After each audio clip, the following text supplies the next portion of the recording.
zero. It looks to have been completely destroyed.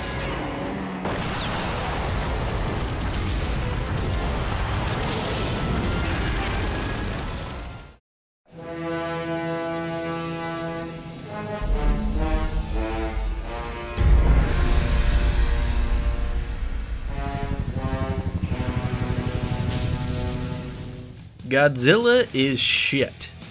That's what I've heard, at least. So when I saw it on clearance at Target for $6, I couldn't resist. I love seeing if games are truly as terrible as folks make them out to be. Plus, a PS4 game for $6? Hell yes! You play as Godzilla, attacking cities and fighting off monsters, or kaiju as they're called. But you do have a purpose for attacking those cities. Godzilla survives and even thrives on G-energy. G-energy was discovered during the first Godzilla attack, and since then, Japan has been using G-energy to fuel their many needs. Your mission is to destroy all the G-energy reactors in the city. The story is pretty rubbish, and that's a shame considering how monotonous the gameplay becomes. The game handles the difficulty level in an interesting, if not convoluted way. There are different leaders in charge depending on the difficulty. Easy mode has a leader that believes Godzilla will leave Japan alone if they just give him what he wants. This leader sends less reinforcements to stop Godzilla unless you exceed the destruction level, at which point he'll raise the difficulty on you. The problem with this is that if this easy mode leader believes that Godzilla is just there to grab a quick snack and he'll be on his way, why are they deploying the military in the first place? I actually tried to keep my destruction down below 10%, but got pissed off when tanks and jets were firing missiles at me. It makes no sense at all.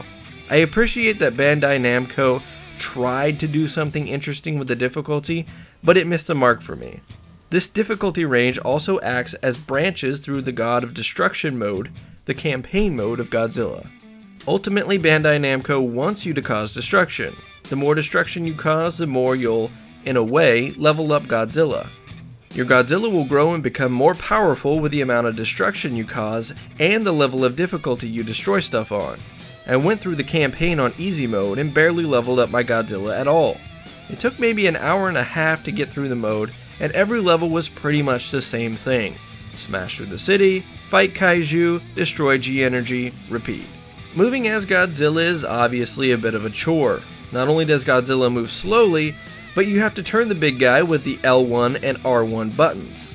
As you evolve Godzilla, you can unlock perks and make him a more efficient monster, like being able to do a quick 180 turn. You have a few basic attacks, some strong attacks, a grapple, and the ability to breathe fire. You can't really aim the fire, which leads to some frustrating misfires, and you have to wait for the breath to recharge. Throughout each map, there are data collection areas that will cut to a different camera as you stomp on cars and buildings. This will unlock rewards if you manage to get all 4 data collection spots, and it's cool to see you play from a citizen's viewpoint. The kaiju that come ashore to battle you are pretty much all you'd expect: Mothra, King Ghidorah, etc.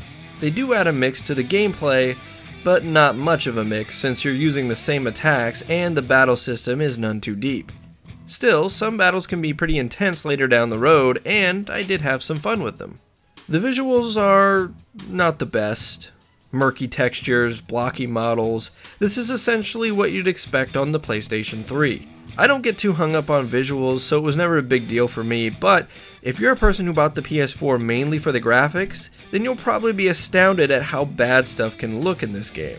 Not to mention stuff like clipping and the usual graphical hiccups. Other modes in this game are more of the same. King of Kaiju is basically a gauntlet mode of kaiju battles. Versus mode is the online portion of the game.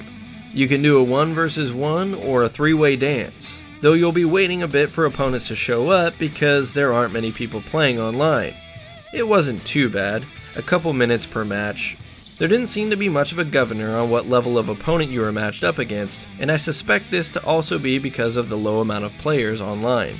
Evolution mode is where you upgrade your monsters with stuff you collect after the kaiju battles. Diorama mode is pretty interesting, and a cool idea. As you play through the game, you'll unlock dioramas and figures that you can set up and pose in this mode to take pictures of them. This is really a cooler idea than it is an execution. Still, it's a different thing to include, and once you have a bunch of stuff unlocked, you could probably make some pretty cool sets. And finally there's a Kaiju Guide, which gives you a bio on every monster you unlock. This is cool for old fans and those looking to get into the Godzilla series. Godzilla isn't shit. It's an okay game. The gameplay gets really tiresome, so it's best to be played in short spurts. But there is a ton of stuff to unlock, and stuff like the diorama mode is something you won't see in most other games. With that being said, Godzilla isn't going to light anyone's world on fire either. After only 2.5 hours, I was ready to move on from the game. If you're a Godzilla fan, you'll probably appreciate this more than most. Or you may be irritated that this isn't a better game. I'm not mad at Godzilla, I'm just disappointed. Its potential is so much more than what we get here.